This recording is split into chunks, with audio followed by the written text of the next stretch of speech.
And welcome back. Leona Boyd is a 5-time Juno Award winner. She has played for the royal family, prime ministers, and presidents. Leona's latest album, No Remedy for Love, is chronicled through her second autobiography under the same name. And Leona Boyd joins us now. Welcome. Good morning. Good to see you. Can we talk about, you did a book and you did an album all at the same time? With the same title, Yes. What is it with this overachieving, Leona Boyd?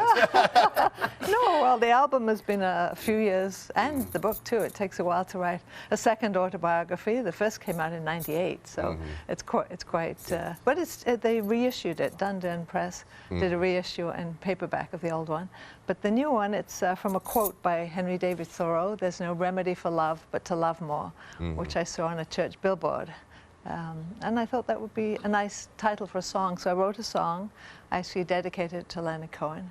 And then I thought it would be a pretty good title for the album and the book too. And the book is all my meandering around the continent after getting divorced. I moved 7 times, you know. So this book really picks up where the last one left off. Yes. And it goes to show you have quite a bit to say when you put out a second one too, right, to continue where you left off. Yes, reflecting on the past. I started writing it in Venice and thought of all the amazing adventures I had all over the world. I mean, I really have, from, you know, touring with 2 bands to being at the top of the classical world to living in Beverly Hills. I mean, if you look at my website, classicalguitar.com or leonaboyd.com, you'll see I've been blessed to have an amazing, interesting life, and now I live in Toronto and have a home in Palm Beach when I escape in the winter. Well, you mentioned all these locations, and I'm really interested as to why you traveled so much or moved around from spot to spot, because a lot of people like to settle, right? Call one place. Well, I've come full circle. Yeah. Well, I fell in love with somebody and I married him, and he lived in Beverly Hills, so I lived there 14 years, but he wanted me to stop music, so stop playing my guitar, because he was a bit jealous of the guitar. Anyway, so I ended up choosing the guitar, and then I went to Connecticut, and then I went back to Santa Monica, and had amazing friends all over the world. Did an album where Olivia Newton-John, who was a good friend of mine, she was my neighbor, sang. And this one, I have a tribute song to Gordon Lightfoot, and Ronnie Hawkins came and sang on it. So he's well, one of your amazing friends that you talk quite a bit about in this book is Prince Philip. Right? Yes, yes. He's such a sweetheart. He's 96, bless him. He's just retired, and he invited me to come to England just this year. And I wrote a song for him called Love of the Horse.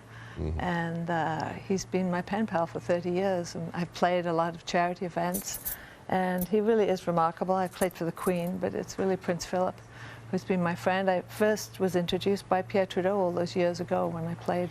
I was going to ask you where and how that friendship began. So yes, he introduced me to a lot of people. I was very lucky, but that seems a long time ago, and the little boy that I used to play in the woods with is now the Prime Minister. Who would have thought? You know? Yeah. Well, what do you think about that when you see that Justin Trudeau and the, you know, not only becoming the Prime Minister of this country, but just the reception he's received all around the world? Amazing, amazing. Who would have thought? But I guess his father would be immensely proud.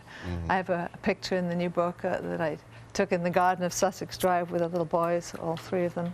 You know, one very tragically was lost, but playing, and I have fond memories. I wrote to Justin and sent him some of the photos he hadn't seen, so he was very appreciative. You also write about, and some people may or may not know about this, is that you had to change your style of music considerably. Yes, it's the best thing that ever happened. I'm a songwriter now. I've written so many songs, and I had a condition which is through overplaying. It was never an illness, and people misinterpreted.